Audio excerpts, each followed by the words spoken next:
And welcome inside my endurance cave. This is Dave. It is the first plunge of 2023. Happy New Year. I got my cold plunge in August of 2022 in preparation for my Ironman Arizona race, which was on November 20th. I did about 50 plunges and 50 videos documenting that whole process. If you want to get a cold plunge, by the way, use Dave150, Dave150 at thecoldplunge.com. Save $150 off your cold plunge. So I did 50 cold plunges and videos leading up to that race because I was concerned about inflammation. I wanted to do the best I could to help out my performance by being the freshest possible after hard workouts so I can go harder the next day. And it worked out well. I was very fit going into the race, and I attribute a lot of that to this, as well as the training, sleeping, eating well, and all that kind of good stuff. So I don't have any Ironmans or triathlons really on the schedule for 2023, but I have not stopped plunging. I have moved my plunge indoors. It was on the deck outside. I've moved it indoors for the winter, and I think it's going to stay here inside the workout room from now on. So this is my first plunge. I'm going to talk you through some of what you experience when you plunge and some tips that I give people when they begin doing this, because it can be pretty intimidating. Right now I have it at 45 degrees. So with that, let's get started. And breath control is a big part of it. So here we go. Hey Alexa, set a timer for 5 minutes. 5 minutes, starting now. By the way, during this busy time of year, I can remind you to do something later so you don't forget. Just say, remind me.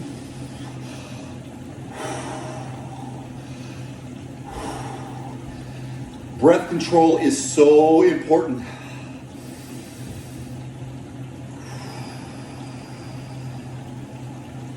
In through the nose, long exhales through the mouth.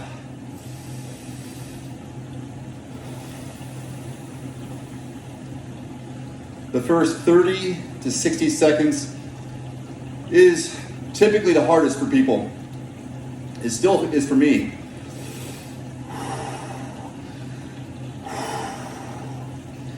I was talking to some friends recently who were doing plunges and had taken a couple of them and were having a hard time breaking that 60-second threshold. A lot of it can be mental.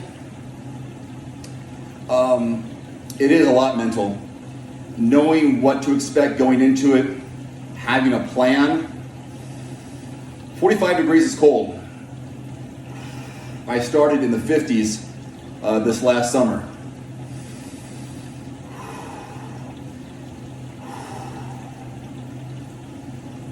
Preparing your body for the shock of cold water immersion is so important.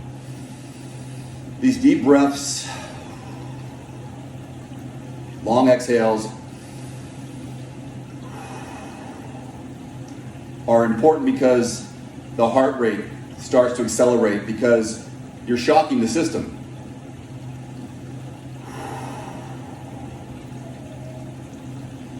If you can get into a zone of breathing, you force the heart to slow down. Because right now, all the cold is all around you. The blood is going inward to keep the body warm. So there's this huge flow in your body, which is stressing yourself. Ironically, this is a de-stressor. The nervous system is reacting. The mind is being challenged to withstand what feels like could be considered pain. As things begin to tingle, go numb, the fingers, the toes.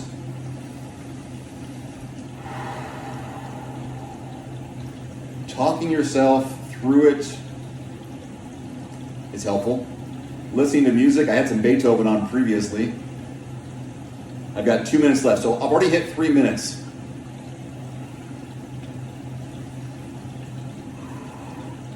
What I like about this cold plunge is it's constantly filtering the water with jets ever so slightly. If you were to sit in stagnant cold water, it would probably feel colder. So the people who do these ice buckets or these other cold water immersions where there's just into a Rubbermaid tub, they throw ice in it, that's hard. This is hard too, but that's hard because you're sitting in super cold water. This is moving around. So you've got clean water. With this one, I think it's every 90 days they suggest you change out the filter. You get like a 6-pack for $40, I think it is.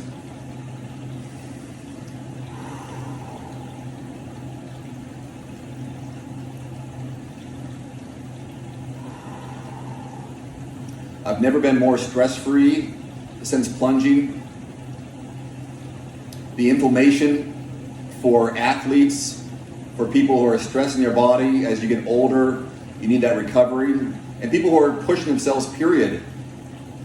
Whether it's running, cycling, CrossFit, the body takes a pounding, the muscles are sore, there's inflammation. Cold water is proven to decrease that inflammation. And if there's no inflammation, there's less inflammation, you can get back to exercising, training quicker. And the more you can do that, the more you can get better. So I found that when I was doing some long runs over the summer, anything over 10, 12, 13 miles, the legs were pretty spent. I like to stop. That's 5 minutes. And so getting into a plunge afterwards was a huge relief. And then subsequent hours afterwards, I felt better. Anyways, okay, my 5-minute timer is up. It's suggested that all you need to get the greatest benefits of cold water immersion is 10 minutes a week total. So 5 minutes a day, 5 minutes twice a week, you're done. You can go 3 minutes, 3-4 times a week just to get this exposure, this stress. It's made a big difference in my mental abilities, my attitude, getting ready for the day. So I've already gone past 5 minutes, which is fine. I have another plunge scheduled with a physical therapist later this week, so that's all I really need right now. In fact, that series of plunging is 10 minutes. And I've done a video about that, of this contrast water therapy, which is incredible. I do a sauna for 200 degrees for 10 minutes, cold plunge for 5, hot plunge for 5, and then I repeat it twice. And it's incredible. It feels so good. It feels spent too. All right, I better get out of this. My hands are tingling. Anyways, get a cold plunge. If not a cold plunge itself, some sort of cold water immersion protocol. Try cold showers at first if you need to get used to the idea. Dip yourself for a minute, 90 seconds. Build yourself up. Maybe start a little bit warmer at 50 degrees and slowly bring yourself down. Anyhow, this is my cold plunge to kick off 2023. Thank you for watching. I hope you have a great year of training, racing, recovery, whatever it may be. Make it a great one. All right. See you next time. Adios.